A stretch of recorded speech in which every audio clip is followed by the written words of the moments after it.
1172 کا دوسرا مہینہ گزر رہا تھا۔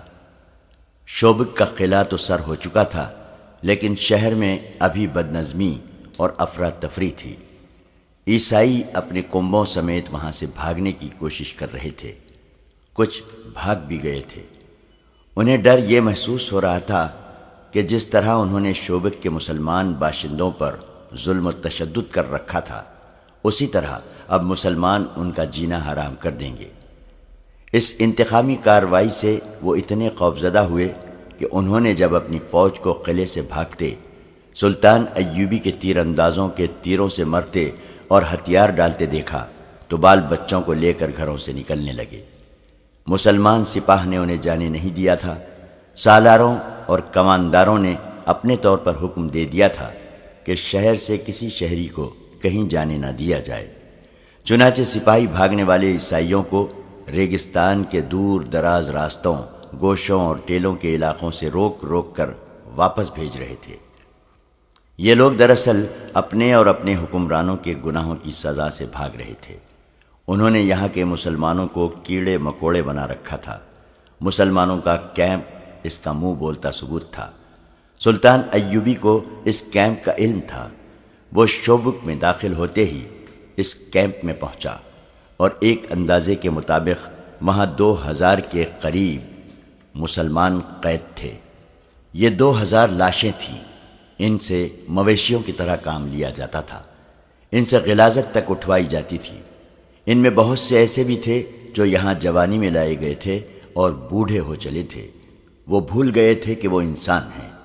ان میں پہلی لڑائیوں کے جنگی قیدی بھی تھے، اور ان میں ان بدنصیبوں کی تعداد زیادہ تھی جنہیں صلیبیوں نے قافلوں سے اور شہر سے پکڑ کر کیمپ میں ڈالا تھا۔ یہ امیر کبیر تاجر تھے یا خوبصورت لڑکیوں کے باپ تھے۔ ان سے دولت، مال اور لڑکیاں چھین لی گئی تھیں۔ ان میں شہر کے وہ مسلمان بھی تھے جن کے خلاف یہ الزام تھا کہ وہ سلطنت اسلامیہ کے وفادار اور صلیب کے دشمن ہیں۔ شہر میں جو مسلمان رہتے تھے وہ نماز اور قرآن گھروں میں چھپ چھپ کر پڑھتے تھے، وہ بھی اس طرح کہ آواز باہر نہ جائے۔ وہ معمولی حیثیت کے عیسائیوں کو بھی جھک کر سلام کرتے تھے۔ اپنی جوان بیٹیوں کو تو وہ پردے میں رکھتے ہی تھے، اپنے معصوم بچیوں کو بھی وہ باہر نکلنے نہیں دیتے تھے۔ عیسائی خوبصورت بچیوں کو اغوا کر لیتے تھے۔ سلطان ایوبی نے جب ان 2000 زندہ لاشوں کو دیکھا تو ان کے آنسو نکل آئے تھے۔ اس نے کہا تھا، ان مظلوموں کو آزاد کرانے کے لیے میں پوری کی پوری سلطنت اسلامیہ کو داؤ پر لگا سکتا ہوں۔ ان میں ان کی غذا اور ان کی صحت کے لیے فوری احکامات جاری کر دیے تھے اور کہا تھا کہ ابھی انہیں اسی جگہ رکھا جائے اور انہیں بستر مہیا کیے جائیں۔ اس کے پاس ابھی ان کی کہانیاں سننے کے لیے وقت نہیں تھا۔ اسے ابھی باہر کی کیفیت کو قابو میں لانا تھا۔ باہر کا یہ عالم تھا کہ جنگ ابھی جاری تھی، جس کی نوعیت کھلی جنگ کسی نہیں تھی۔ صورت یہ تھی کہ صلیبی فوج جو سلطان ایوبی کے دھوکے میں آ کر کرک اور شوبک سے دور اس کی فوج کو روکنے کے لیے چلی گئی تھی، وہ بکھر کر پسپا ہو رہی تھی۔ مسلمان دستے اس پر شپقوں مار مار کر زیادہ برا حال کر رہے تھے۔ سلطان ایوبی کو اطلاعیں مل رہی تھیں کہ بعض جھڑپوں میں اس کے دستے گھیرے میں آ کر نقصان اٹھا رہے تھے۔ یہ خطرہ بھی تھا کہ کرک کے قلعے میں جو صلیبی فوج ہے وہ صحرا میں پھنسی اور بکھری ہوئی اپنی فوج کی مدد کے لیے بھیج دی جائے گی۔ اس صورتحال کے لیے سلطان ایوبی کے پاس فوج کی کمی تھی۔ مصر سے وہ کمک نہیں منگوانا چاہتا تھا کیونکہ وہاں کی سازشیں دبی نہیں تھیں۔ معزول کی ہوئی فاطمی خلافت کے حامی درپردہ سازشوں میں مصروف تھے۔ سوڈانی حبشی الگ طاقت جمع کر رہے تھے۔ ان دونوں کو صلیبی مدد دے کر سلطان ایوبی کے خلاف متحد کر رہے تھے۔ سب سے بڑا خطرہ یہ تھا کہ متعدد مسلمان سیاسی اور فوجی سربراہ بھی سلطان ایوبی کے خلاف درپردہ کارروائیوں میں مصروف تھے۔ یہ ایمان فروشوں کا ٹولہ تھا جو اقتدار کے حصول کے لیے اسلام کے دشمنوں کے ساتھ ساز باز کر رہا تھا۔ انہوں نے حشیشین کے پیشہ ور قاتلوں کی خدمات بھی حاصل کر لی تھیں، جنہوں نے سلطان ایوبی کے قتل کا منصوبہ بنا لیا تھا۔ سلطان ایوبی نے کئی بار کہا تھا کہ صلیبیوں کی یہ کتنی بڑی کامیابی ہے کہ وہ میرے ہاتھوں مسلمانوں کو قتل کرا رہے ہیں۔ وہ بے شک ایمان فروش ہیں جنہیں میں نے غداری کی پاداش میں سزائے موت دے دی ہے، لیکن وہ مسلمان تھے، کلمگو تھے۔ کاش کہ یہ لوگ اپنے دشمن کو پہچان لیتے۔ اب جب کہ شوبک کا قلعہ اس کے قدموں میں تھا اور وہ قلعے کی دیوار پر اپنے فوجی مشیروں وغیرہ کے ساتھ گھوم رہا تھا، اسے شہر کے مسلمان باشندے گروہ در گروہ ناچتے اور اللہ اکبر کے نعرے لگاتے نظر آ رہے تھے۔ اونٹوں پر شہیدوں کی لاشیں اور زخمی لائے جا رہے تھے۔ سلطان ایوبی گہری سوچ میں کھویا ہوا تھا۔ اس کا دست راست بہاؤالدین شداد اپنی یادداشتوں میں لکھتا ہے، صلاح الدین ایوبی کے چہرے پر فتح و نصرت کا کوئی تاثر نہیں تھا۔ خوشیاں منانے والے شوبک کے مسلمانوں کا ایک گروہ دف اور شہنائی کی تال پر ناچتا اس دیوار کے دامن میں آن رکا جہاں ہم کھڑے تھے۔ صلاح الدین ایوبی انہیں دیکھتا رہا۔ لوگ اسے دیکھ کر پاگلوں کی طرح ناچنے لگے۔ صلاح الدین کے ہونٹوں پر مسکراہٹ تک نہ آئی۔ اس نے ان لوگوں کے لیے ہاتھ تک نہیں ہلایا، بس دیکھ رہا تھا۔ گروہ میں سے کسی نے بلند آواز سے کہا، صلاح الدین بن نجم الدین ایوب، تم شوبک کے مسلمانوں کے لیے پیغمبر بن کر آئے ہو۔ وہ لوگ عربی نسل کے تھے، ایک دوسرے کو باپ کے نام سے پہچانتے اور پکارتے تھے، اس لیے ان میں بیشتر صلاح الدین ایوبی کو بن ایوب یا بن نجم کہتے تھے۔ سلطان ایوبی کرد نسل سے تھا۔ ناچنے والوں میں سے کسی نے نعرہ لگایا، کرد کے بچے، ہم تیری پیغمبری کو سجدہ کرتے ہیں۔ صلاح الدین ایوبی یک لخت بیدار ہو گیا، تڑپ کر بولا، انہیں کہو مجھے گناہگار نہ کرے، میں پیغمبروں کا غلام ہوں، سجدے کے لائق صرف اللہ کی ذات ہے۔ میں نے سلطان کے ایک محافظ سے کہا، بھاگ کر جاؤ اور ان لوگوں سے کہو کہ ایسے نعرے نہ لگائیں، امیر مصر ناراض ہوتے ہیں۔ محافظ جانے لگا تو ایوبی نے اسے روک کر کہا، آرام سے کہنا، ان کا دل نہ دکھانا، انہیں ناچنے دو، انہیں گانے دو، انہوں نے جہنم سے نجات حاصل کی ہے۔ میری زندگی ان لوگوں کی خوشیوں کے لیے وقف ہے۔ وہ اور کچھ نہیں کہہ سکا کیونکہ اس کی آواز پھرا گئی تھی۔ یہ جذبات کا غلبہ تھا۔ اس نے منہ پھیر لیا۔ وہ ہم سب سے اپنے آنسو چھپا رہا تھا۔ کچھ دیر بعد اس نے ہم سب کی طرف دیکھا اور کہا، ہم ابھی فلسطین کی دہلیز پر پہنچے ہیں، ہماری منزل بہت دور ہے، ہمیں شمال میں وہاں تک جانا ہے جہاں سے بحر روم کا ساحل گھوم کر مغرب کو جاتا ہے۔ ہمیں سرزمین عرب سے آخری صلیبی کو ڈھکیل کر بحر روم میں ڈبونا ہے۔ وہیں سلطان ایوبی نے اپنے متعلقہ مشیر کو حکم دیا کہ سارے شہر میں منادی کرا دو کہ کوئی غیر مسلم اس خوف سے شہر سے نہ بھاگے کہ مسلمان انہیں پریشان کریں گے۔ کسی مسلمان فوجی یا شہری سے کوئی تکلیف پہنچے تو وہ قلعے کے دروازے پر شکایت کرے، اس کا ازالہ کیا جائے گا۔ اس نے زور دے کر کہا کہ ہم کسی کے لیے تکلیف اور مصیبت کا نہیں، پیار اور محبت کا پیغام لے کر آئے ہیں۔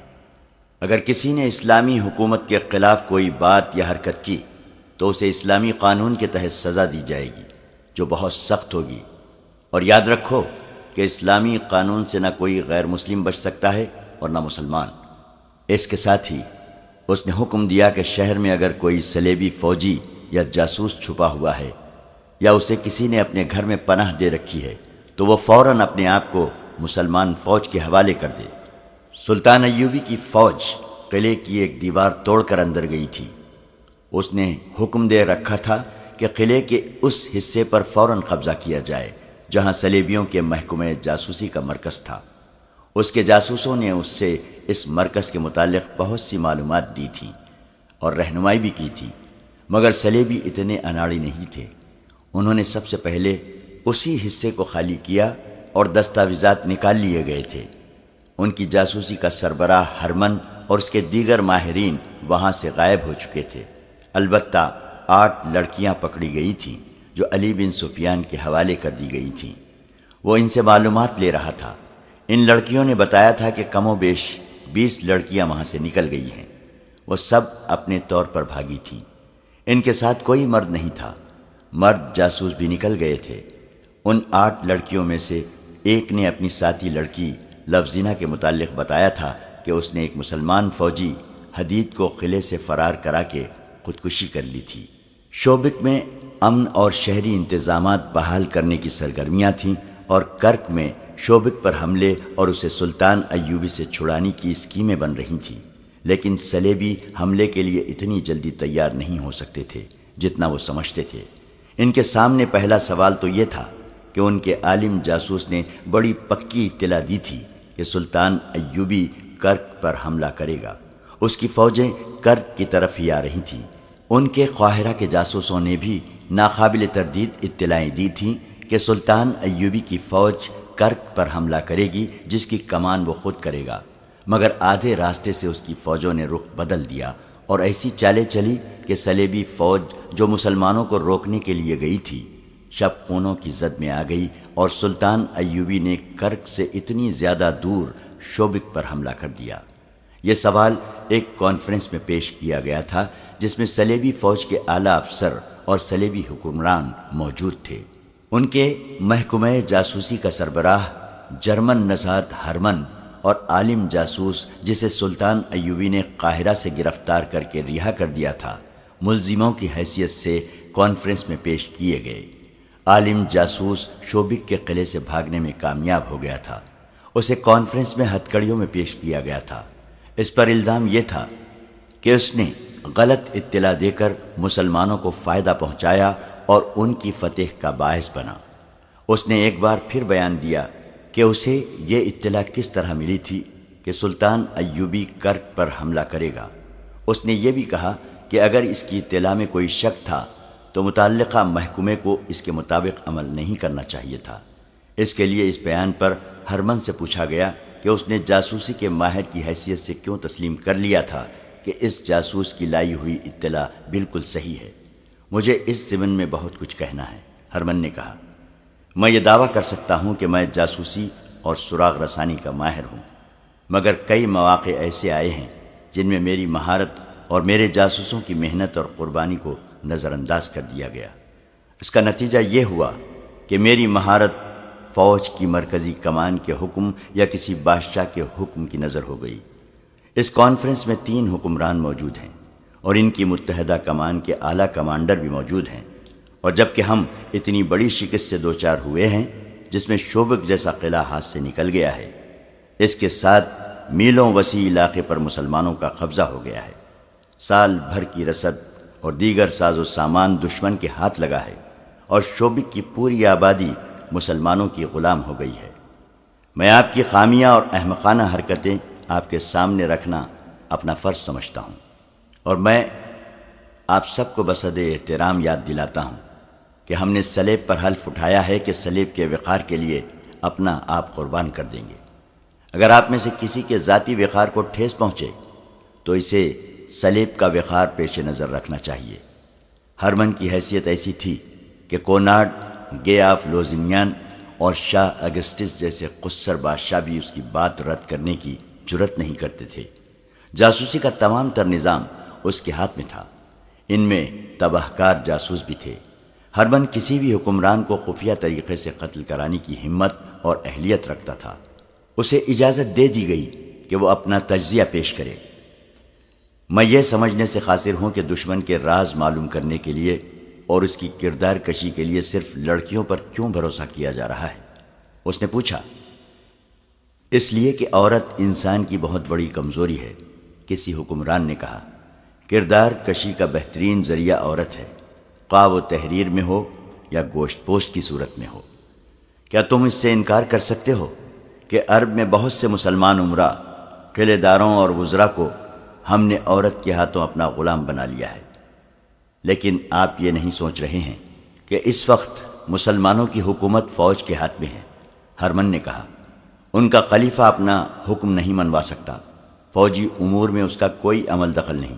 صلاح الدین ایوبی کی مصر میں حیثیت ایک گورنر کی ہے، لیکن اس نے وہاں کے خلیفہ کو معزول کر دیا ہے۔ ادھر نور الدین زنگی ہے جس کی حیثیت ایک سالار اور وزیر کی ہے، لیکن جنگی امور میں اسے بغداد کے خلیفہ سے حکم اور اجازت لینے کی کوئی ضرورت نہیں۔ لہذا یہ پیش نظر رکھیے کہ آپ نے چند ایک امیروں، وزیروں اور قلعے داروں کو ہاتھ میں لے لیا ہے تو ان کی حیثیت چند ایک غداروں کی ہے، وہ آپ کو اپنے ملک کا 1 انچ علاقہ بھی نہیں دے سکتے۔ اسلامی سلطنت کے اصل حکمران فوجی ہیں۔ نور الدین زنگی اور صلاح الدین ایوبی نے اپنی فوجوں کی تربیت ایسی کی ہے کہ آپ لڑکیوں سے اس فوج کا کردار خراب نہیں کر سکتے اور نہ ہی کر سکے ہیں۔ اس فوج کے لیے شراب پینا سنگین جرم ہے۔ اسلام میں ہر کسی کے لیے شراب حرام ہے۔ اس پابندی کا اثر یہ ہے کہ مسلمان فوجی ہو یا شہری، وہ اپنے ہوش ٹھکانے رکھتا ہے۔ اگر صلاح الدین ایوبی شراب کا عادی ہوتا تو آج مصر ہمارا ہوتا، اور صلاح الدین ایوبی شوبک کے قلعے کا فاتح نہ ہوتا بلکہ اس قلعے میں ہمارا قیدی ہوتا۔ ہرمن، ایک کمانڈر نے اسے ٹوک کر کہا، اپنی بات لڑکیوں تک رکھو، ہمارے پاس مسلمانوں کے اوصاف سننے کے لیے وقت نہیں ہے۔ میں یہ کہنا چاہتا ہوں، ہرمن نے کہا، کہ جاسوسی کے لیے لڑکیوں کا استعمال ناکام ہو چکا ہے۔ گزشتہ 2 برسوں میں ہم بڑی قیمتی لڑکیاں مصر میں بھیج کر مسلمان فوجیوں کے ہاتھوں مروا چکے ہیں۔ لڑکی کے معاملے میں بھی یہ یاد رکھیے کہ عورت ذات جذباتی ہوتی ہے۔ آپ لڑکیوں کو کتنی ہی سخت ٹریننگ کیوں نہ دیں، وہ مردوں کی طرح پتھر نہیں بن سکتی۔ ہم انہیں خطروں میں پھینک دیتے ہیں۔ خطرہ بہرحال خطرہ ہوتا ہے اور دل و دماغ پر اثر کرتا ہے۔ بعض اوقات حالات بہت ہی بگڑ جاتے ہیں۔ ان حالات میں مسلمان فوجی ہماری لڑکیوں کو تفریح کا ذریعہ بنانے کی بجائے انہیں پناہ میں لے لیتے ہیں اور ان کے جسم اپنے اوپر حرام کر لیتے ہیں۔ لڑکیاں جذبات سے ملغوب ہو کر رہ جاتی ہیں۔ حال ہی میں ہماری ایک لڑکی کو صلاح الدین ایوبی کے ایک کماندار نے ڈاکوؤں سے بچایا اور زخمی ہو گیا۔ لڑکی اسے شوبک میں لے آئی۔ ہم نے اسے مسلمانوں کے کیمپ میں پھینک دیا۔ لڑکی نے اسے ہماری فوج کے ایک افسر کی وردی پہنا کر قلعے سے نکال دیا۔ اسے گھوڑا بھی دیا۔ میں نے لڑکی کو پکڑ لیا۔ لڑکی نے زہر کھا کر خودکشی کر لی۔ اس نے سزا کے خوف سے خودکشی نہیں کی تھی۔ اس نے محسوس کر لیا تھا کہ وہ گنہگار ہے اور اپنے جسم کو دھوکے کے لیے استعمال کر رہی ہے۔ یہ احساس اتنا شدید تھا کہ اس نے زہر پی لیا۔ لڑکیوں کے خلاف میں ایک اور دلیل بھی دینا چاہتا ہوں۔ ہمارے پاس جو جاسوس لڑکیاں ہیں ان میں زیادہ تعداد ان کی ہے جنہیں ہم نے بچپن میں مسلمانوں کے قافلوں سے یا ان کے گھروں سے اغوا کرایا تھا۔ انہیں ہم نے اپنا مذہب دیا اور اپنی ٹریننگ دی۔ وہ جوان ہوئیں اور اپنا بچپن اور اپنی اصلیت بھول گئی۔ انہیں یاد بھی نہ رہا کہ وہ مسلمان کی بیٹیاں ہیں، مگر ہم نے ان کے صرف نام بدلے، ان کا مذہب اور ان کا کردار بدلا، ان کے خون کو نہ بدل سکے۔ میں انسانی نفسیات کو سمجھتا ہوں، لیکن یہ میرا تجربہ ہے کہ مسلمان کی نفسیات دوسرے مذاہب کے انسانوں سے مختلف ہے۔ یہ لڑکیاں جب کسی مسلمان کے سامنے جاتی ہیں تو جیسے انہیں اچانک یاد آ جاتا ہے کہ ان کی رگوں میں بھی مسلمان باپ کا خون ہے۔ مسلمان کے خون سے اس کا مذہب نکلتا نہیں۔ تم یہ کہنا چاہتے ہو کہ کسی لڑکی کو جاسوسی کے لیے نہ بھیجا جائے؟ ایک کماندار نے اس سے پوچھا۔ کسی ایسی لڑکی کو نہ بھیجا جائے جو کسی مسلمان کے گھر پیدا ہوئی تھی، ہرمن نے جواب دیا۔ اگر آپ لڑکیوں کو میرے محکمے سے نکال ہی دیں تو سلیب کے لیے بہتر ہی رہے گا۔ آپ مسلمان عمرہ کے حرموں میں لڑکیاں بھیجتے رہیں۔ آپ انہیں پھانس سکتے ہیں، وہ آسانی سے آپ کے ہاتھ میں آ جاتے ہیں، کیونکہ انہوں نے میدان جنگ نہیں دیکھا۔ ان کی تلوار ہماری تلوار سے نہیں ٹکرائی۔ ہمیں ان کی صرف فوج پہچانتی ہے، دشمن کو صرف فوج جانتی ہے، اس لیے وہ ہمارے جھانسے میں نہیں آ سکتی۔ صلیبیوں کا شاہ اگسٹس انتہا درجے کا شیطان فطرت حکمران تھا جو اسلام کی دشمنی کو عبادت سمجھتا تھا۔ اس نے کہا، ہرمن، تمہاری نگاہ محدود ہے، تم صرف صلاح الدین اور نور الدین کو دیکھ رہے ہو، ہم اسلام کو دیکھ رہے ہیں۔ ہمیں اس مذہب کی بیخ کنی کرنی ہے، اس کے لیے کردار کشی اور نظریات میں شکوک پیدا کرنا لازمی ہے۔ مسلمانوں میں ایسی تہذیب رائج کرو جس میں کشش ہو۔ ضروری نہیں کہ ہم اپنا مقصد اپنی زندگی میں حاصل کر لیں، ہم یہ کام اپنی اگلی نسل کے سپرد کریں گے۔ کچھ کامیابی وہ حاصل کرے گی اور یہ مہم اس سے اگلی نسل ہاتھ میں لے لے گی۔ پھر ایک دور ایسا آیا ہی جائے گا جب اسلام کا نام و نشان نہیں رہے گا۔ اگر اسلام زندہ رہا بھی تو یہ مذہب کسی اور صلاح الدین اور نور الدین زنگی کو جنم نہیں دے گا۔ میں وثوق سے کہتا ہوں کہ مذہب مسلمانوں کا اپنا ہوگا، لیکن یہ مذہب ہماری تہذیب میں رنگا ہوا ہوگا۔ ہرمن، آج سے 100 سال بعد پر نظر رکھو۔ فتح اور شکست عارضی واقعات ہیں۔ ہم شوبک پر دوبارہ قبضہ کر لیں گے۔ تم مصر میں سازشوں کو مضبوط کرو، فاطمیوں اور سوڈانی حبشیوں کو مدد دو، حشیشین کو استعمال کرو۔ کانفرنس کے کمرے میں ایک صلیبی افسر داخل ہوا، گرج سے اٹا ہوا اور تھکا ہوا تھا۔ وہ اس فوج کے کمانڈروں میں سے تھا جو باہر ریگستان میں چلی گئی تھی اور آہستہ آہستہ کرک کی طرف پسپا ہو رہی تھی۔ وہ بہت پریشان تھا۔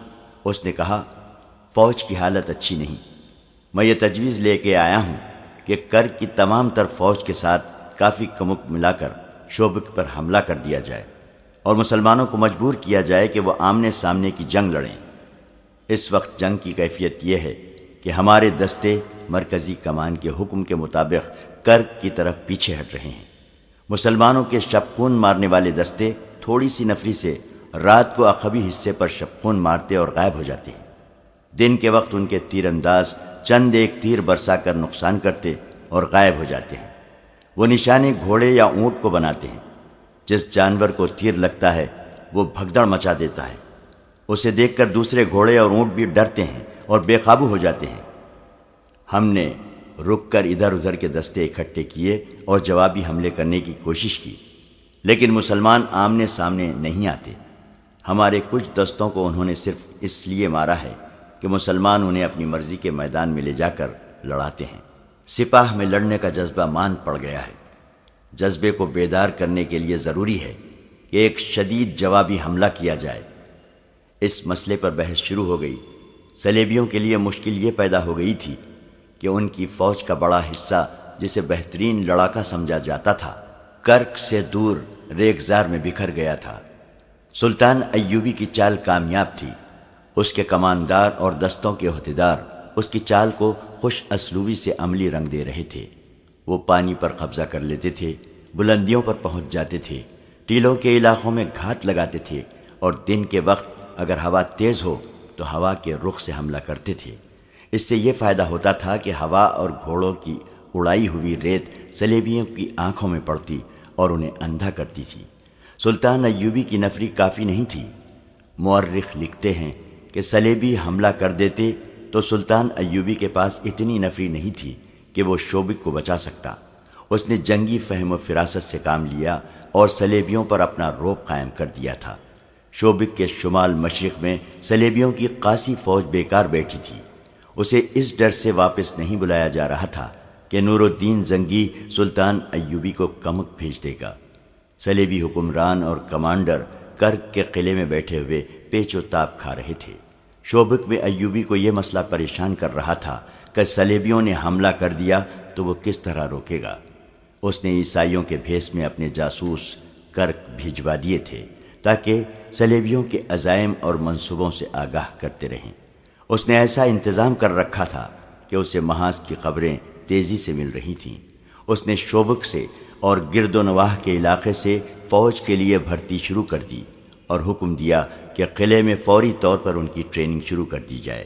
صلیبیوں کے بہت سے گھوڑے اور اونٹ قلعے میں رہ گئے تھے۔ باہر کے دستوں کو اس نے حکم بھیج دیا تھا کہ دشمن کے جانوروں کو مارنے کی بجائے پکڑیں اور قلعے میں بھیجتے رہیں۔ نئی بھرتی کی ٹریننگ کے سلسلے میں اس نے یہ حکم جاری کیا کہ انہیں شبخون مارنے کی اور متحرک جنگ لڑنے کی ٹریننگ دی جائے۔ کرک میں جو کانفرنس ہو رہی تھی اس میں ہرمن کی اس تجویز کو رد کر دیا گیا تھا کہ جاسوسی کے لیے لڑکیوں کو استعمال نہ کیا جائے۔ البتہ عالم جاسوس کو چھوڑ دیا گیا اور اسے یہ حکم دیا گیا کہ وہ مسلمانوں پر نظریاتی حملے کرنے کے لیے آدمی تیار کرے۔ اس کے بعد یہ پوچھا گیا کہ شوبک میں کتنی جاسوس لڑکیاں اور مرد رہ گئے ہیں اور کیا لڑکیوں کو وہاں سے نکالا جا سکتا ہے؟ ہرمن نے انہیں بتایا کہ چند ایک لڑکیاں مسلمان کی قید میں ہیں، کچھ نکل آئی ہیں اور کچھ لاپتہ ہیں۔ مرد جاسوسوں کے متعلق اس نے بتایا کہ چند ایک قید ہو گئے ہیں اور بہت سے وہیں ہیں۔ انہیں اطلاع بھیج دی گئی ہے کہ وہیں رہیں اور اب مسلمان بن کر اپنا کام کریں۔ ایک صلیبی حکمران نے کہا کہ جو لڑکیاں وہاں قید میں ہیں انہیں نکالنا شاید آسان نہ ہو، لیکن ہو سکتا ہے کہ کچھ لڑکیاں وہاں عیسائیوں کے گھروں میں روپوش ہو گئی ہوں، انہیں وہاں سے نکالنا لازمی ہے۔ تھوڑی دیر کے بحث و مباحثے کے بعد طے ہوا کہ ایک ایسا گروہ تیار کیا جائے جو سلطان ایوبی کے شپوں مارنے والے آدمیوں کی طرح جان پر کھیلنا جانتا ہو۔ اس گروہ کا ہر ایک آدمی ذہین اور پھرتیلا ہو، عربی یا مصری زبان بول سکتا ہو۔ اس گروہ کو ایسے مسلمانوں کے بھیس میں شوبک بھیجا جائے جس سے پتہ چلے کہ کرک کے عیسائیوں کے ظلم و تشدد سے بھاگ کر آئے ہیں۔ انہیں یہ کام دیا جائے کہ شوبک میں رہ کر لڑکیوں کا سراغ لگائیں اور انہیں وہاں سے نکالیں۔ اس کام کے لیے وہ جرائم پیشہ آدمی موزوں رہیں گے جنہیں ان کی خواہش کے مطابق جیلوں سے نکال کر فوج میں لایا گیا ہے۔ فوج میں پیشہ ور مجرموں کو تلاش کرو اور انہیں چند دن ٹریننگ دے کر شوبک بھیج دو، لیکن یہ خیال رکھو کہ ان میں وہی سپاہی ہوں جو شوبک میں رہ چکے ہوں اور وہاں کی گلی کوچوں سے واقف ہوں۔ یہاں یہ مسئلہ پیدا ہوا کہ یہ جرائم پیشہ آدمی اس خطے کی زبان نہیں جانتے۔ اس کا حل یہ پیش کیا گیا کہ زیادہ تر ایسے آدمی بھیجے جائیں جو وہاں کی زبان جانتے ہوں۔ متعدد مورخین نے شوبک کی فتح کو کئی ایک رنگ دیے ہیں۔ ان میں صاف گو قسم کے مورخین نے جو ولیم آف ٹائر کی طرح عیسائی ہیں، صلیبیوں پر کڑی نکتہ چینی کی ہے۔ وہ لکھتے ہیں کہ ان کے حکمران خوبصورت لڑکیوں کے ذریعے مسلمان علاقوں میں جاسوسی، تقریب کاری اور کردار کشی پر زیادہ توجہ دیتے تھے۔ اس سے ان کے اپنے کردار کا پتہ ملتا ہے کہ کیا تھا۔ یہ درست ہے کہ انہوں نے مسلمانوں کے چند ایک غیر فوجی سربراہوں کو اپنے زیر اثر لے لیا تھا، لیکن ان کے دماغ میں یہ نہ آئی کہ مسلمانوں کی ایک قوم بھی ہے اور ایک فوج بھی ہے۔ کسی قوم اور اس کی فوج کے قومی جذبے کو مارنا آسان کام نہیں ہوتا۔ اس صورت میں جبکہ صلیبیوں نے مسلمانوں کے نہتے قافلے لوٹے تھے، ان کی بچیاں اغوا کی تھیں، مفتوحہ علاقوں میں وسیع پیمانے پر آبرو ریزی کی، قتل عام کیا اور مسلمانوں کو بیگار کیمپوں میں ٹھوس کر جانور بنا دیا، مسلمان قوم اور فوج کے جذبے کو مجروح کرنا ممکن ہی نہیں تھا۔ انہوں نے مسلمانوں کے دلوں میں انتقام کا جذبہ پیدا کر دیا تھا۔ اسلام کی صفوں میں چند ایک غدار پیدا کر لینے سے اس مذہب کی عظمت کو مجروح نہیں کیا جا سکتا تھا۔ مورخین نے لکھا ہے کہ اس وقت جب شوبک پر حملے کی ضرورت تھی اور جب سلطان صلاح الدین ایوبی جنگی لحاظ سے کمزور تھا، صلیبیوں نے شوبک سے چند ایک لڑکیوں کو نکال لانے پر توجہ مرکوز کر لی اور اس مہم کے لیے جانبازوں کا گروہ تیار ہونے لگا۔ وہ لکھتے ہیں کہ صلاح الدین ایوبی کی جنگی فہم و فراست کی داد دینی پڑتی ہے کہ اس نے صلیبیوں پر یہ رعب طاری کر دیا تھا کہ اس نے ان کی فوج کو بکھیر دیا ہے۔ صلیبیوں نے اس تاثر کو قبول کر لیا تھا۔ انہوں نے اس طرف توجہ ہی نہ دی کہ ایوبی کی اپنی فوج دستہ دستہ ٹولہ ٹولہ ہو کے بکھر گئی ہے، اور یہ بھی کہا جا سکتا ہے کہ سلطان ایوبی اس صورتحال سے کچھ پریشان بھی تھا۔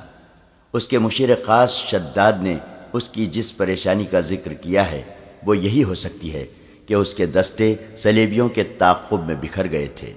اس سے مرکزیت ختم ہو گئی تھی، اور یہ بھی صحیح ہے کہ اس کے دستے ذاتی اور قومی جذبے کے تحت لڑ رہے تھے۔ ایسی مثالیں بھی ملی ہیں کہ بعض مسلمان دستے صحرائی بھول بھلیوں میں بھٹک گئے اور خوراک اور پانی سے محروم رہے، لیکن وہ ہر حال اور ہر کیفیت میں لڑتے رہے۔ یہ جذبے کی جنگ تھی جس سے صلیبی سپاہی آری تھے۔ انہوں نے اپنے کمانڈروں کو پسپا ہوتے دیکھا تو ان میں لڑنے کا جذبہ ختم ہو گیا۔ اگر صلیبی ادھر توجہ دیتے تو ایوبی کی بکھری ہوئی فوج پر قابو پا سکتے تھے، مگر وہ ذرا ذرا سی باتوں پر اتنی زیادہ توجہ دیتے تھے جتنی اہم جنگی امور پر دی جاتی ہے۔ یہاں ایک اور وضاحت ضروری ہے۔ اس دور کے صلیبی واقعہ نگاروں کے حوالے سے 2-3 غیر مسلم مورخین نے اس قسم کی غلط بیانی کی ہے کہ سلطان صلاح الدین ایوبی نے مسلسل 2 سال شوبک کو محاصرے میں رکھا اور ناکام لوٹ گیا۔ انہوں نے اس کی وجہ یہ بیان کی ہے کہ نور الدین زنگی اور صلاح الدین ایوبی کے درمیان غلط فہمی پیدا ہو گئی تھی۔ زنگی کو اس کے مشیروں نے خبردار کیا تھا کہ ایوبی مصر کو اپنے ذاتی تسلط میں رکھ کر فلسطین کا بھی خود مختار حکمران بننا چاہتا ہے۔ وہ فلسطین پر قبضہ کر کے زنگی کو معزول کر دے گا۔ یہ مورخین لکھتے ہیں کہ نور الدین زنگی نے اس بہانے شوبک کو اپنی فوج روانہ کر دی کہ یہ سلطان ایوبی کے لیے کمک ہے، لیکن اس نے اپنے کمانڈروں کو یہ خفیہ ہدایت دی تھی کہ وہ شوبک کے جنگی امور اپنے قبضے میں لے لیں۔ چنانچہ یہ فوج آئی۔ سلطان ایوبی سے کسی نے کہا کہ نور الدین زنگی نے یہ فوج اس کی مدد کے لیے نہیں بھیجی، بلکہ اس کی مرکزی کمان پر قبضہ کرنے کے لیے بھیجی ہے۔ یہ سن کر سلطان ایوبی دل برداشتہ ہو گیا اور وہ شوبک کا محاصرہ اٹھا کر مصر کو کوچ کر گیا۔ عیسائی مورخین نے زنگی اور ایوبی کی اس مفروضہ چپقلش کو بہت اچھالا ہے، لیکن ان مورخین کی تعداد زیادہ ہے جنہوں نے یہ ثابت کیا ہے کہ سلطان ایوبی نے 1.5 ماہ کے محاصرے کے بعد شوبک کا قلعہ لے لیا تھا۔ البتہ یہ پتہ بھی ملتا ہے کہ صلیبی تخریب کاروں نے نور الدین زنگی کو سلطان ایوبی کے خلاف بھڑکانے کی کوشش کی، جو کامیاب نہیں ہو سکی۔ اس کا ثبوت یہ ہے کہ سلطان ایوبی کے والد نجم الدین ایوب لمبی مسافت طے کر کے شوبک پہنچے۔ انہیں شک ہو گیا تھا کہ ان کا بیٹا ایسی حماقت پر اتر ہی نہ آیا ہو، اور کہیں ایسا نہ ہو کہ تخریب کار اس کے کان زنگی کے خلاف بھر دے۔ بہاؤالدین شداد اپنی یادداشتوں میں رقم تراز ہے۔ اپنے والد بزرگوار کو دیکھ کر ایوبی بہت حیران ہوا، ان کے گھٹنے چھو کر مصافحہ کیا اور سمجھا کہ محترم والد اسے فتح کی مبارکباد دینے آئے ہیں، مگر انہوں نے بیٹے کو پہلے الفاظ یہ کہے: کیا نور الدین زنگی جاہل ہے جس نے مجھ جیسے گمنام اور غریب آدمی کے بیٹے کو مصر کا حکمران بنا ڈالا ہے؟ کیا مجھے یہ سننا پڑے گا کہ تیرا بیٹا ذاتی اقتدار کی خاطر سلطنت اسلامیہ کے محافظ نور الدین زنگی کا دشمن ہو گیا ہے؟ جاؤ اور زنگی سے معافی مانگو۔ بات کھلی تو معلوم ہوا کہ سلطان ایوبی کا ذہن صاف ہے اور نور الدین زنگی سے کمک مانگنے والا ہے۔ نجم الدین ایوب مطمئن ہو گئے اور واضح ہو گیا کہ یہ صلیبیوں کی تخریب کاری اور عیاری ہے۔ سلطان ایوبی نے اپنے خصوصی قاصد اور معتمد فقیہ عیسیٰ الحکاری کو اپنے والد محترم کے ساتھ رخصت کیا اور الحکاری کو نور الدین زنگی کے نام ایک تحریری پیغام دیا۔ اس کے ساتھ شوبک کے کچھ تحفے بھی بھیجے۔ اس نے لکھا: بیش قیمت تحفہ شوبک کا قلعہ ہے جو میں آپ کے قدموں میں پیش کرتا ہوں۔ اس کے بعد خدائے عزوجل کی مدد سے کرک کا قلعہ پیش کر دوں گا۔ اس پیغام میں سلطان ایوبی نے واضح کیا تھا کہ صلیبیوں کی تخریب کاری سے خبردار رہیں اور یہ نہ بھولیں کہ کچھ مسلمان امراء بھی اس تخریب کاری اور سازشوں میں صلیبیوں کا ہاتھ بٹا رہے ہیں، ان کی سرکوبی کی جائے۔ اس پیغام میں سلطان ایوبی نے شوبک کی اس وقت کی صورتحال اور اپنی فوج کی کیفیت تفصیل سے لکھی اور کچھ انقلابی تجویزیں بھی پیش کیں۔ اس نے زنگی کو لکھا کہ ان حالات میں جب دشمن ہماری سرزمین پر قلعہ بند ہے اور وہ میدان جنگ میں ہمارے خلاف سرگرم ہیں اور زمین دوز کارروائیوں سے بھی ہمارے درمیان غدار پیدا کر رہا ہے، میں اس نتیجے پر پہنچا ہوں کہ ہماری غیر فوجی قیادت نہ صرف ناکام ہو گئی ہے بلکہ سلطنت اسلامیہ کے لیے خطرہ بن گئی ہے۔ ہم گھر سے دور بے رحم صحراؤں میں دشمن سے برسر پیکار ہیں۔ ہمارے مجاہد لڑتے اور مرتے ہیں، وہ بھوکے اور پیاسے بھی لڑتے ہیں، انہیں کفن نصیب نہیں ہوتے، ان کی لاشیں گھوڑوں کے تلے روندی جاتی ہیں اور صحرائی لومڑیاں اور گدھوں کی خوراک بنتی ہیں۔ اسلام کی عظمت اور قوم کے وقار کو جتنا وہ سمجھتے ہیں اتنا اور کوئی نہیں سمجھ سکتا۔ ہمارے غیر فوجی حکام اور سربراہوں کے خون کا ایک قطرہ نہیں گرتا، وہ میدان جنگ سے بہت دور محفوظ بیٹھے ہیں۔ یہی وجہ ہے کہ وہ عیش و عشرت کے عادی ہو گئے ہیں۔ دشمن انہیں نہایت حسین اور چلبلی لڑکیوں اور یورپ کی شراب سے اپنا مرید بنا لیا ہے۔ ہم دین و ایمان کی سربلندی کے لیے مرتے ہیں اور وہ ایمان کو دشمن کے ہاتھ بیچ کر عیش کرتے اور اس کے ہاتھ مضبوط کرتے ہیں۔ سلطان ایوبی نے لکھا کہ اب جب کہ میں فلسطین کی دہلیز پر آ گیا ہوں اور میں نے فلسطین لیے بغیر واپس نہ جانے کا طے کر لیا ہے، میں ضروری سمجھتا ہوں کہ آپ نور الدین زنگی غیر فوجی قیادت پر کڑی نظر رکھیں۔ امیر العلماء سے کہیں کہ وہ مساجد میں اور ہر جگہ اعلان کر دے کہ سلطنت اسلامیہ کا صرف ایک خلیفہ ہے اور یہ بغداد کی خلافت ہے۔ ہر مسلمان پر اس واحد خلافت کی اطاعت فرض ہے۔ لیکن خطبے میں اور کسی مسجد میں خلیفہ کا نام نہیں لیا جائے گا۔ عظیم نام صرف اللہ اور اس کے رسول صلی اللہ علیہ وسلم کا ہے۔ یہ حکم بھی جاری کیا کہ آئندہ جب خلیفہ یا کوئی حاکم کسی دورے یا معائنے کے لیے باہر نکلے گا تو اس کے محافظ دستے کے سوا کوئی جلوس اس کے ساتھ نہیں ہوگا، اور لوگ راستے میں رک کر اور جھک جھک کر اسے سلام نہیں کریں گے۔ سلطان ایوبی نے سب سے زیادہ اہم بات یہ لکھی کہ شیعہ سنی تفرقہ بڑھتا جا رہا ہے۔ فاطمی خلافت کی معزولی نے اس تفرقے میں اضافہ کر دیا ہے۔ یہ تفریق ختم ہونی چاہیے۔ بے شک خلافت اور حکومت سنی ہیں، لیکن کسی سنی حاکم یا اہلکار کو یہ حق حاصل نہیں کہ وہ شیعوں کو اپنا غلام سمجھے۔ حکومت اور فوج میں شیعوں کو پوری نمائندگی دی جائے۔ اس قسم کی کچھ اور بھی انقلابی تجاویز تھیں جو سلطان ایوبی نے نور الدین زنگی کو بھیجی۔ مورخین اس پر متفق ہیں کہ زنگی نے ان پر فوری طور پر عمل کیا۔ اپنے ہاں بھی سلطان ایوبی نے شیعہ سنی تفرقہ پیار و محبت، عقل و دانش سے مٹانا شروع کر دیا۔ کرک میں سلیبی سلطان ایوبی پر جوابی وار کرنے پر غور کر رہے تھے۔ ان کی مرکزی کمان نے قاصدوں کے ذریعے اپنی بکھری ہوئی فوج کو احکام بھیج دیے کہ مسلمانوں سے لڑنے کی کوشش نہ کریں بلکہ نکلنے کی ترکیب کریں تاکہ جوابی حملے کے لیے زیادہ سے زیادہ فوج بچ جائے۔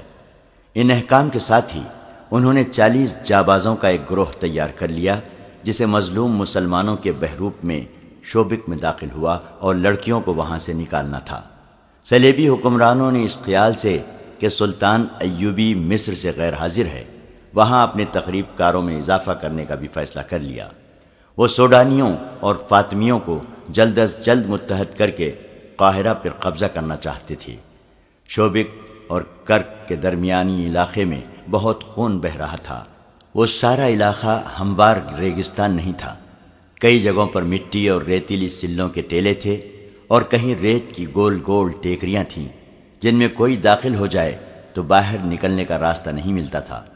ایسے علاقوں میں سلیبی بھی مر رہے تھے اور سلطان ایوبی کے مجاہدین بھی، اور وہاں شوبک کے وہ عیسائی بھی مر رہے تھے جو مسلمانوں کے ڈر سے شہر سے کرک کی سمت بھاگ اٹھے تھے۔ فضا میں گدھوں کے قول اڑ رہے تھے، ان کے پیٹ انسانی گوشت سے بھرے ہوئے تھے۔ صحرائی درندے لاشوں کو چیڑ پھاڑ رہے تھے اور مور کا آرائی کا یہ عالم تھا جیسے افق سے افق تک انسان ایک دوسرے کا کشت و خون کر رہے ہوں۔ اس وسیع ریگزار میں کہیں کہیں نخلستان بھی تھے جہاں پانی مل جاتا تھا۔ تھکے ہارے انسان، زخمی انسان اور پیاس کے مارے ہوئے انسان وہاں جا جا کر گرتے تھے۔ عماد ہاشم سلطان ایوبی کی فوج کے ایک چھوٹے سے دستے کا کمانڈر تھا۔ وہ شامی باشندہ تھا، اسی لیے وہ اپنا نام عماد شامی بتایا کرتا تھا۔ صلیبیوں کے خلاف جو جذبہ ہر مسلمان سپاہی کے دل میں تھا وہ عماد شامی میں بھی تھا، لیکن اس کے جذبے میں انتقام کا قہر اور غضب زیادہ تھا۔ اس کے متعلق سب جانتے تھے کہ وہ یتیم ہے اور اس کا سگا عزیز رشتہ دار کوئی نہیں، لیکن اسے یہ یقین نہیں تھا کہ وہ یتیم ہے یا نہیں، کیونکہ اس کا باپ اس کی آنکھوں کے سامنے مرا نہیں تھا۔ وہ 13-14 سال کی عمر میں گھر سے بھاگا تھا۔ اس وقت اس کا گھر شوبک میں تھا۔ اسے اچھی طرح یاد تھا کہ اس کے بچپن میں شوبک پر صلیبیوں کا قبضہ ہوا تھا اور انہوں نے مسلمانوں کا کشت و خون شروع کر دیا تھا۔ اس کا بچپن صلیبیوں کی دہشت میں گزرا تھا۔ اس نے مسلمان جنگی قیدی بھی دیکھے جنہیں مار مار کر لایا جا رہا تھا، اور اس کے سامنے 2 قیدیوں کے سر کاٹ دیے گئے تھے کیونکہ وہ زخموں کی وجہ سے چل نہیں سکتے تھے۔ اس نے مسلمان گھروں سے لڑکیاں اغوا ہوتے دیکھی تھی اور اس نے مسلمانوں کو بیگار میں جاتے بھی دیکھا تھا۔ شوبک کے مسلمان کہا کرتے تھے کہ جب شہر میں عیسائی مسلمانوں کو بلا وجہ پکڑ پکڑ کر کیمپ میں لے جانا شروع کر دیں اور ان کے گھروں پر حملہ کرنے لگیں تو سمجھ لو کہ انہیں مسلمانوں کے ہاتھوں کہیں شکست ہوئی ہے۔ عماد شاہی کا گھر بھی محفوظ نہ رہا۔ اس کی ایک بہن تھی جس کی عمر 7-8 سال تھی۔ اسے وہ بہن یاد تھی۔ وہ بہت خوبصورت اور گڑیا سی تھی۔ گھر میں اس کا باپ تھا، ماں تھی اور ایک بڑا بھائی بھی تھا۔ ایک روز عماد کی گڑیا سی بہن باہر نکل گئی اور لاپتہ ہو گئی۔ باپ نے تلاش کی مگر کہیں نہ ملی۔ ایک مسلمان پڑوسی نے اسے بتایا کہ اسے عیسائی اٹھا لے گئے ہیں۔ باپ شہر کے حاکم کے پاس فریاد لے کر گیا۔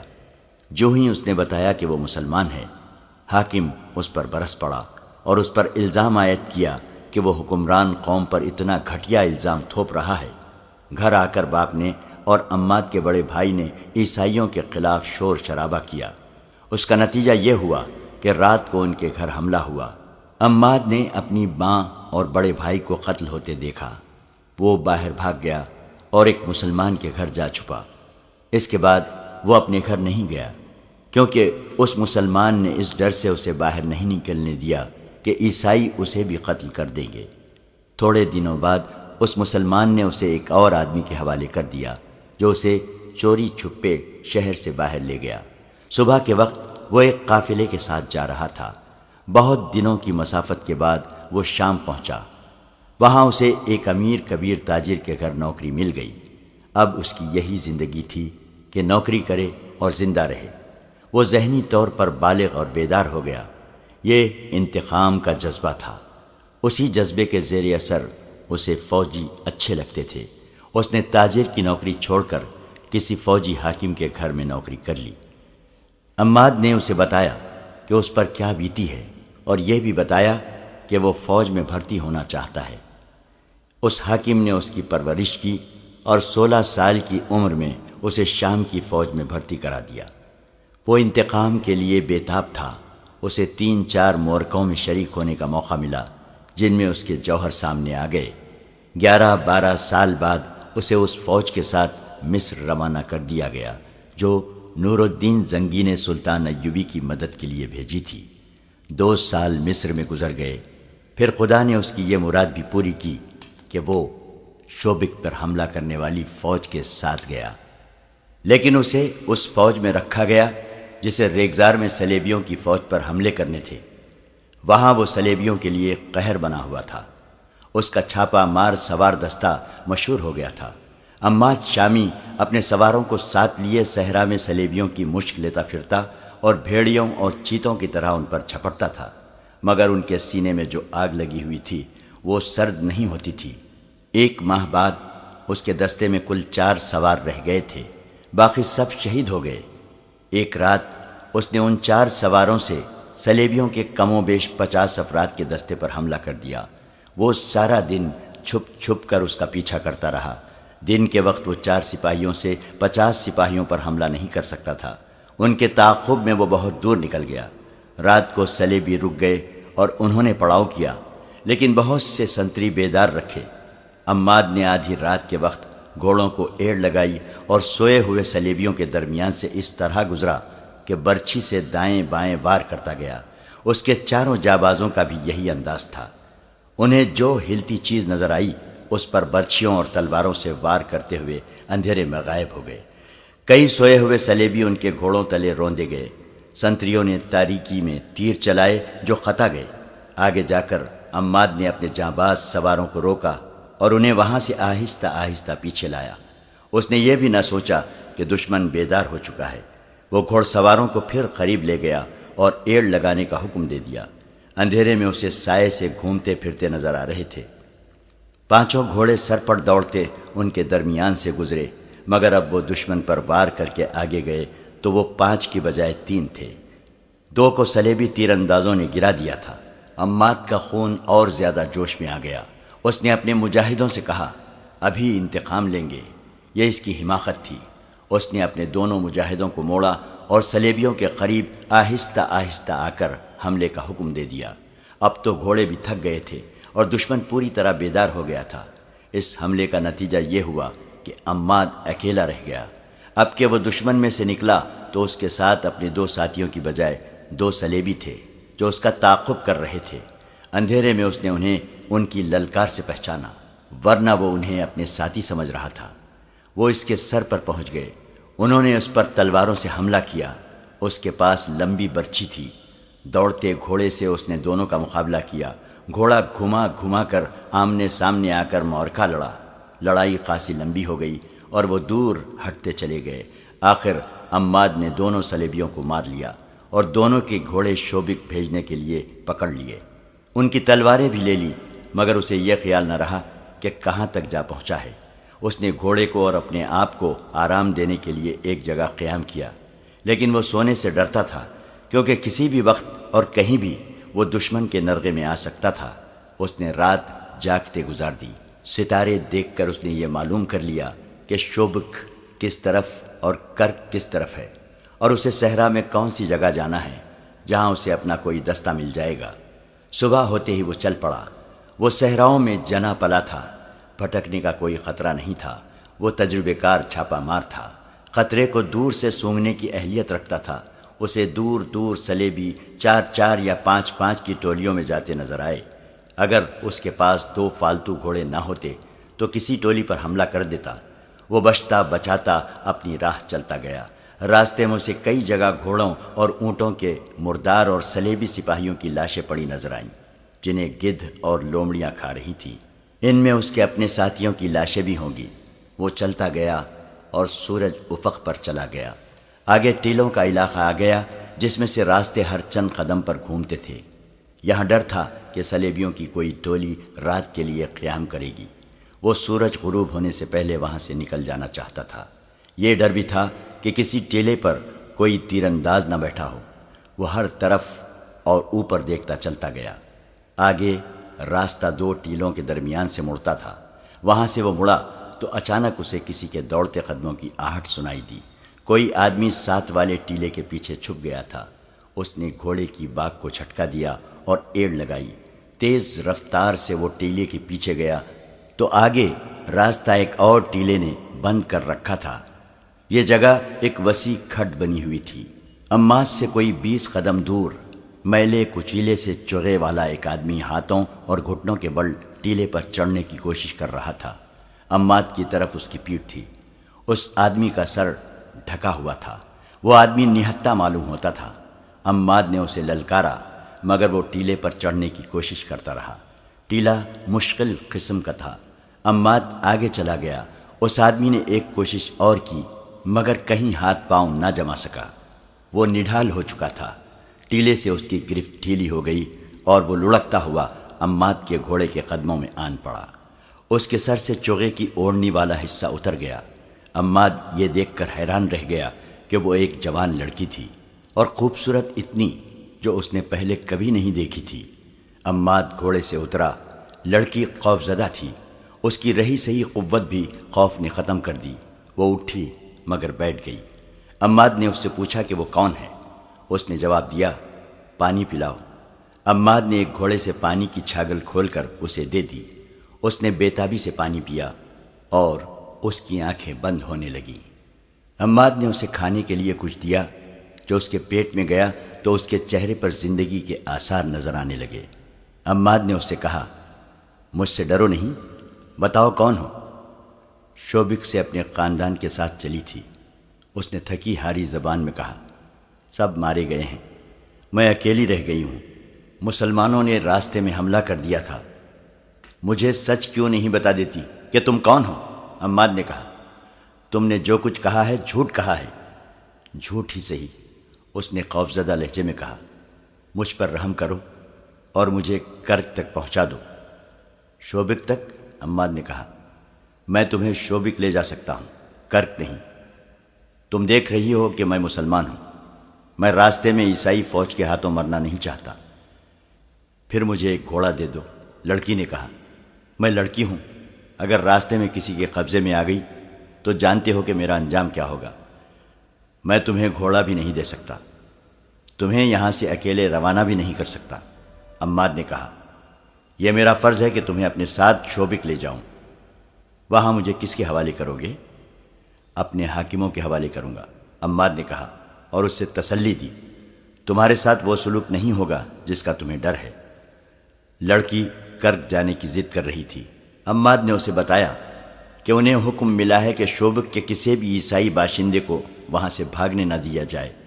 اس کے علاوہ اس نے لڑکی کو خبردار کیا کہ وہ کرک تک نہیں پہنچ سکے گی۔ وہ چونکہ گوری رنگت کی خوبصورت لڑکی تھی، اس لیے لڑکی کو یہ ڈر تھا کہ یہ مسلمان فوجی اسے بے آبرو کرے گا۔ اس نے سوچا کہ کیوں نہ اس کے ساتھ آبرو کا ہی سودا کر کے اسے کہا جائے کہ وہ اسے گھوڑا دے دے۔ لڑکی نے اپنا رویہ بدل لیا اور عماد سے کہا، میں بہت تھکی ہوئی ہوں، آج رات یہیں قیام کیا جائے، صبح شوبک کو روانہ ہو جائیں گے۔ عماد بھی تھکا ہوا تھا، گھوڑوں کا بھی یہی حال تھا، وہ لڑکی کی بھی حالت دیکھ رہا تھا۔ اس نے وہیں رکنے کا فیصلہ کر لیا۔ اس سے پہلے لڑکی نے اسے غور سے نہیں دیکھا تھا۔ اس نے یہی دیکھا تھا کہ یہ بڑی ہوئی داڑھی والا مسلمان فوجی ہے جو جسم کی ساخت اور گرد سے اٹے ہوئے چہرے سے وحشی لگتا ہے۔ اس سے اسے رحم کی امید نہیں تھی۔ اب جب کہ اس نے کچھ اور ہی سوچ لیا تھا، اس نے عماد کو گہری نظروں سے دیکھا۔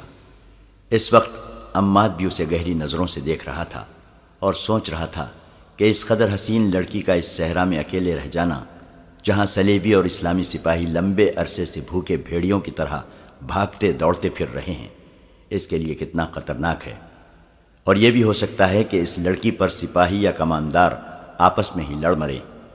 وہ خود بھی فرشتہ نہیں تھا۔ اس نے لڑکی کی آنکھوں میں جھانکا۔ اس وقت لڑکی اسے دیکھ رہی تھی۔ عماد نے کوشش کی کہ وہ لڑکی سے نظریں پھیر لے، مگر لڑکی کی آنکھوں نے اس کی آنکھوں کو گرفتار کر لیا۔ اس نے اپنے جسم کے اندر کوئی ایسا جذبہ محسوس کیا جو اس کے لیے اجنبی تھا۔ اس نے ایک بار نظریں جھکا لی، مگر آنکھیں اپنے آپ پھر اوپر اٹھ گئیں اور وہ بے چین سا ہونے لگا۔ لڑکی کے ہونٹوں پر ہلکی سی مسکراہٹ آ گئی۔ عماد نے آہستہ سے کہا، تم شاید کنواری ہو؟ ہاں، لڑکی نے جواب دیا اور ذرا سا بھی سوچے بغیر کہہ دیا، میرا دنیا میں کوئی نہیں رہا، اگر میرے ساتھ کرک چلے چلو تو میں تمہارے ساتھ شادی کر لوں گی۔ عماد بیدار سا ہو گیا۔ اس نے کہا، پھر تم مجھے کہو گی کہ اپنا مذہب تبدیل کر لو، جو میں نہیں کر سکوں گا۔ تم شوبک چل کر میرے ساتھ شادی کرو اور مسلمان ہو جاؤ۔ مجھے بہرحال کرک جانا ہے، لڑکی نے کہا۔ اگر میرے ساتھ وہاں تک چلو گے تو تمہاری دنیا بدل جائے گی۔ لڑکی نے سودا بازی شروع کر دی تھی، لیکن عماد کچھ اور ہی سوچ رہا تھا۔ یہ سوچ ایسی تھی جسے وہ سمجھ بھی نہیں سکتا تھا۔ وہ بار بار لڑکی کے چہرے، اس کے ریشمی بالوں اور آنکھوں کو دیکھتا اور سر جھکا کر سوچ میں کھو جاتا تھا۔ لڑکی کی جیسے وہ کوئی بات سن ہی نہیں رہا تھا۔ تھوڑی دیر بعد لڑکی کا چہرہ گہری شام کی تاریکی میں چھپ گیا۔ اس نے گھوڑے کے ساتھ بندھے ہوئے تھیلے میں سے کھانے کی 2-3 چیزیں نکالی، لڑکی کو دیں اور خود بھی کھا لی۔ اس کا جسم اس قدر نڈھال تھا، جو ہی لیٹا اس کی آنکھ لگ گئی۔ آدھی رات کے بعد جب لڑکی نے کروٹ بدلی اور اس کی آنکھ کھل گئی، اس نے عماد کو دیکھا۔ وہ قراٹے لے رہا تھا۔ ان سے چند قدم دور گھوڑے کھڑے تھے۔ رات کے پچھلے پہر کا چاند ٹیلوں کے اوپر آ گیا تھا۔ صحرائی چاندنی آئینے کی طرح شفاف تھی۔ لڑکی نے گھوڑوں کو دیکھا۔ عماد کو اتنا ہوش بھی نہ تھا کہ سونے سے پہلے گھوڑوں کی زینیں اتار دیتا۔ لڑکی نے گھوڑے تیار دیکھے۔ عماد کو گہری نیند سوئے دیکھا اور یہ بھی محسوس کیا کہ پیٹ میں خوراک اور پانی جانے سے اس کا جسم تر و تازہ ہو گیا ہے، تو اس نے اپنے چوغے کے اندر ہاتھ ڈالا۔ جب اس کا ہاتھ باہر آیا تو اس کی اتنی دلکش انگلیوں نے ایک خنجر کو مضبوطی سے پکڑ رکھا تھا۔ چاندنی میں اسے عماد کا چہرہ نظر آ رہا تھا۔ وہ تو بے ہوشی کی نیند سویا ہوا تھا۔ لڑکی نے چاندنی میں چمکتے ہوئے خنجر کو دیکھا اور ایک بار پھر عماد کے چہرے پر نظر ڈالی۔ عماد آہستہ سے کچھ بڑبڑایا۔ وہ نیند میں بول رہا تھا۔ لڑکی یہی سمجھ سکی کہ وہ گھر والوں کو یاد کر رہا ہے۔ لڑکی نے عماد کے سینے کو غور سے دیکھا اور اندازہ کیا کہ اس کا دل کہاں ہے۔ وہ ایک سے دوسرا وار کرنا نہیں چاہتی تھی۔ یہ وار دل پر ہونا چاہیے تھا تاکہ عماد فوراً مر جائے، ورنہ وہ مرتے مرتے بھی اسے مار ڈالے گا۔ لڑکی نے خنجر کو اور زیادہ مضبوطی سے پکڑ لیا اور گھوڑوں کو دیکھا۔ اس نے دل ہی دل میں پورا عمل دہرایا۔ وہ خنجر دل میں اتار دے گی اور بھاگ کر ایک گھوڑے پر سوار ہو جائے گی اور گھوڑے کو ایڑ لگا دے گی۔ وہ سپاہی نہیں تھی، ورنہ وہ بلا سوچے سمجھے خنجر مار کر عماد کو ختم کر دیتی۔ یہی وجہ کافی تھی کہ عماد مسلمان ہے اور اس کا دشمن، مگر وہ بار بار عماد کے چہرے پر نظریں گاڑ لیتی تھی، اور جب اسے قتل کرنے کے لیے خنجر کو مضبوطی سے پکڑتی تو اس کا دل دھڑکنے لگتا تھا۔ عماد ایک بار پھر بڑبڑایا۔ اب کہ اس کے الفاظ ذرا صاف تھے۔ وہ خواب میں اپنے گھر پہنچا ہوا تھا۔ اس کی ماں کا نام لیا، بہن کو بھی یاد کیا اور کچھ ایسے الفاظ کہے جیسے انہیں قتل کر دیا گیا، اور عماد قاتلوں کو ڈھونڈ رہا تھا۔ کوئی احساس یا جذبہ لڑکی کا ہاتھ روک رہا تھا۔ خوف بھی ہو سکتا تھا، یہ قتل نہ کرنے کا جذبہ بھی ہو سکتا تھا۔ لڑکی بے چین ہو گئی۔ اس نے یہ ارادہ کیا کہ قتل نہ کرے، آہستہ سے اٹھے، گھوڑے پر بیٹھے اور آہستہ آہستہ اس کھٹ سے نکل جائے۔ وہ اٹھی اور خنجر ہاتھ میں لیے گھوڑے کی طرف چل پڑی، مگر ریت نے اس کے پاؤں جکڑ لیے۔ اس نے رک کر عماد کو دیکھا تو اچانک اس کے ذہن میں یہ خیال آیا کہ اس مرد نے اتنی بھی پرواہ نہیں کی کہ اسے ایک جوان لڑکی تنہائی میں مل گئی ہے۔ اس نے یہ بھی نہیں سوچا کہ یہ لڑکی عیسائی ہے جو اسے سوتے میں قتل کر سکتی ہے، اور اس نے گھوڑے کی زینیں بھی نہیں اتاری، اور اس نے اپنی برچی اور تلوار بھی احتیاط سے نہیں رکھی۔ کیوں؟ کیا اسے مجھ پر بھروسہ تھا؟ کیا یہ اتنا ہی بے حس ہے کہ میری جوانی اس کے اندر کوئی جذبہ بیدار نہیں کر سکی؟ اسے ایسے محسوس ہونے لگا جیسے اس آدمی نے اسے گھوڑے سے زیادہ قیمتی نہیں سمجھا۔ وہ آہستہ آہستہ ایک گھوڑے تک پہنچی۔ گھوڑا ہنہنایا۔ لڑکی نے گھبرا کر عماد کو دیکھا۔ گھوڑے کی آواز پر بھی اس کی آنکھ نہ کھلی۔ وہ 3 گھوڑوں کی اونٹ میں کھڑی ایک گھوڑے پر سوار ہونے کا ارادہ کر رہی تھی کہ اسے اپنے عقب سے آواز سنائی دی۔ کون ہو تم؟ لڑکی نے چونک کر پیچھے دیکھا۔ ایک آدمی نے منہ سے وسل بجائی اور کہا، ہماری یہ قسمت۔ وہ 2 تھے، دوسرا ہنسا۔ لڑکی زبان سے پہچان گئی کہ یہ سلیبی ہیں۔ ایک نے لڑکی کو بازو سے پکڑا اور اپنی طرف کھینچا۔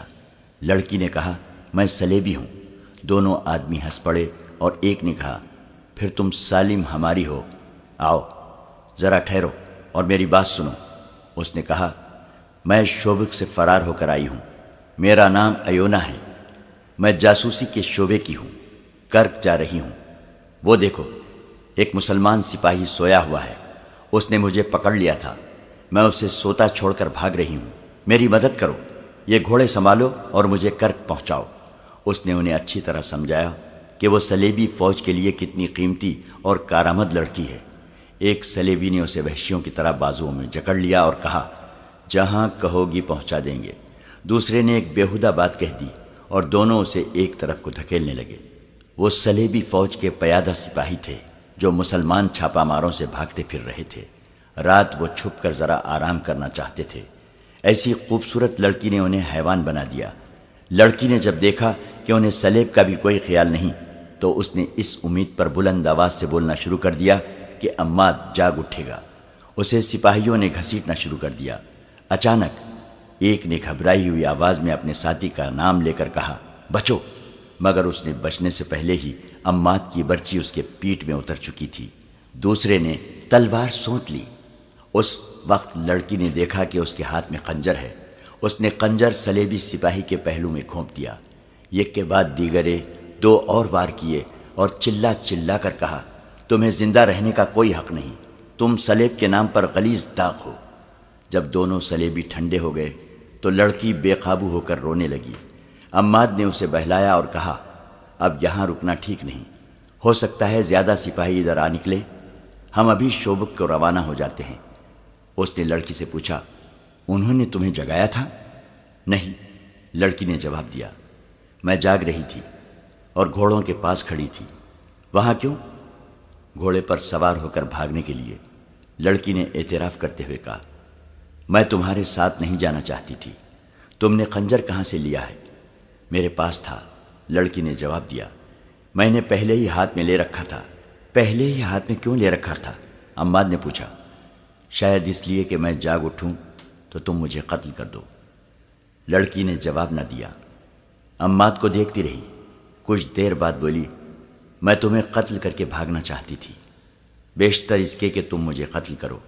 میں تمہیں بتا دینا چاہتی ہوں کہ میں نے یہ خنجر تمہیں قتل کرنے کے لیے کھولا تھا، لیکن ہاتھ اٹھا نہیں۔ میں یہ نہیں بتا سکتی کہ میں نے تمہارے دل میں خنجر کیوں نہیں اتارا۔ تمہاری زندگی میرے ہاتھ میں تھی، میں بزدل نہیں، پھر بھی میں تمہیں قتل نہ کر سکی۔ میں کوئی وجہ بیان نہیں کر سکتی، شاید تم کچھ بتا سکو۔ زندگی اور موت اللہ کے ہاتھ میں ہے، عماد نے کہا، تمہارا ہاتھ میرے خدا نے روکا تھا اور تمہاری عزت خدا نے بچائی ہے۔ میرا وجود تو ایک بہانہ اور ایک سبب تھا۔ کسی گھوڑے پر سوار ہو جاؤ اور چلو۔ لڑکی نے خنجر عماد کی طرف بڑھا کر کہا، میرا خنجر اپنے پاس رکھ لو ورنہ میں تمہیں قتل کر دوں گی۔ تم میری تلوار بھی اپنے پاس رکھ لو۔ عماد نے کہا، تم مجھے قتل نہیں کر سکو گی۔ یہ مذاق نہیں تھا، دونوں پر سنجیدگی طاری تھی۔ وہ گھوڑوں پر سوار ہوئے اور تیسرا گھوڑا ساتھ لے کر چل پڑے۔ سورج نکلنے تک وہ اس علاقے میں پہنچ چکے تھے جہاں کوئی صلیبی سپاہی نظر نہیں آتا تھا۔ عماد کی اپنی فوج کے چند سپاہی اسے نظر آئے، جن کے ساتھ اس نے کچھ باتیں کی اور چلتے گئے۔ اپریل کا سورج بہت ہی گرم تھا۔ وہ منہ اور سر لپیٹے ہوئے چلتے گئے۔ دور سے ریت پانی کے سمندر کی طرح چمکتی نظر آتی تھی اور بائیں سمت ریتیلی سلوں کی پہاڑیاں نظر آ رہی تھیں۔ سفر کے دوران وہ آپس میں کوئی بات نہ کر سکے۔ گرمی کے علاوہ ان لاشوں نے بھی ان پر خاموشی طاری کر رکھی تھی جو انہیں ادھر ادھر بکھری ہوئی نظر آ رہی تھیں۔ کوئی ایک بھی لاش سالم نہیں تھی۔ گدھوں اور درندوں نے ان کے اعضاء الگ الگ کر دیے تھے۔ بعض لاشوں کی صرف ہڈیاں اور کھوپڑیاں رہ گئی تھیں۔ عماد نے لڑکی سے کہا، یہ تمہاری قوم کے سپاہی ہیں۔ یہ ان بادشاہوں کی خواہشوں کا شکار ہو گئے ہیں جو اسلامی سلطنت کو ختم کرنے برطانیہ، فرانس، جرمنی، اٹلی اور نہ جانے کہاں کہاں سے آئے ہیں۔ لڑکی خاموش رہی۔ وہ بار بار عماد کو دیکھتی تھی اور آہ بھر کر سر جھکا لیتی تھی۔ عماد نے سلوں کی پہاڑیوں کا رخ کر لیا۔ اسے معلوم تھا کہ وہاں پانی ضرور ہوگا اور سایہ بھی۔ سورج ان کے پیچھے جانے لگا تو وہ پہاڑیوں میں پہنچ گئے۔ تلاش کے بعد انہیں ہری جھاڑیاں اور گھاس نظر آئی۔ ایک جگہ سے پہاڑی کا دامن پھٹا ہوا تھا، وہاں پانی تھا۔ وہ گھوڑوں سے اترے، پہلے خود پانی پیا، پھر گھوڑوں کو پانی پینے کے لیے چھوڑ دیا اور سائے میں بیٹھ گئے۔ تم کون ہو؟ لڑکی نے اس سے پوچھا۔ تمہارا نام کیا ہے؟ کہاں کے رہنے والے ہو؟ میں مسلمان ہوں، عماد نے جواب دیا۔ میرا نام عماد ہے اور میں شامی ہوں۔ رات خواب میں تم کسے یاد کر رہے تھے؟ یاد نہیں رہا، عماد نے کہا۔ میں شاید خواب میں بول رہا ہوں گا۔ میرے ساتھی مجھے بتایا کرتے ہیں کہ میں خواب میں بولا کرتا ہوں۔ تمہاری ماں ہے؟ بہن ہے؟ لڑکی نے پوچھا اور کہا، شاید تم انہیں یاد کر رہے تھے۔ تھیں کبھی، عماد نے آہ بھر کر کہا۔ اب انہیں خواب میں دیکھا کرتا ہوں۔ لڑکی نے اس سے ساری بات پوچھنے کی بہت کوشش کی، لیکن عماد نے اور کچھ نہیں بتایا۔ اس نے لڑکی سے کہا، تم نے اپنے متعلق جھوٹ بولا تھا۔ مجھے پوچھنے کی کوئی ضرورت نہیں کہ تم کون ہو۔ میں تمہیں متعلقہ حاکم کے حوالے کر کے واپس آ جاؤں گا۔ اگر سچ بول سکو تو اپنے متعلق کچھ بتا دو، لیکن یہ نہ کہنا کہ تم ان صلیبی لڑکیوں میں سے نہیں ہو جو ہمارے ملک میں جاسوسی کے لیے آتی ہیں۔ تم ٹھیک کہتے ہو، لڑکی نے کہا۔ میں جاسوس لڑکی ہوں۔ میرا نام ایونا ہے۔ تمہارے ماں باپ کو معلوم ہے کہ تمہارا کام کس قسم کا ہے؟ عماد نے پوچھا۔ میرے ماں باپ نہیں ہیں، ایونا نے جواب دیا۔ میں نے ان کی صورت بھی نہیں دیکھی۔ میرا محکومہ میری ماں اور اس محکومے کا حاکم ہرمن میرا باپ ہے۔ اس نے یہ بات یہیں پر ختم کر دی اور کہا، میری ایک ساتھی لڑکی نے ایک مسلمان سپاہی کو بچانے کے لیے زہر پی لیا تھا۔ میں اس وقت بہت حیران ہوئی تھی کہ کوئی صلیبی لڑکی ایک مسلمان کے لیے اتنی بڑی قربانی دے سکتی ہے۔ میں آج محسوس کر رہی ہوں کہ ایسا ہو سکتا ہے۔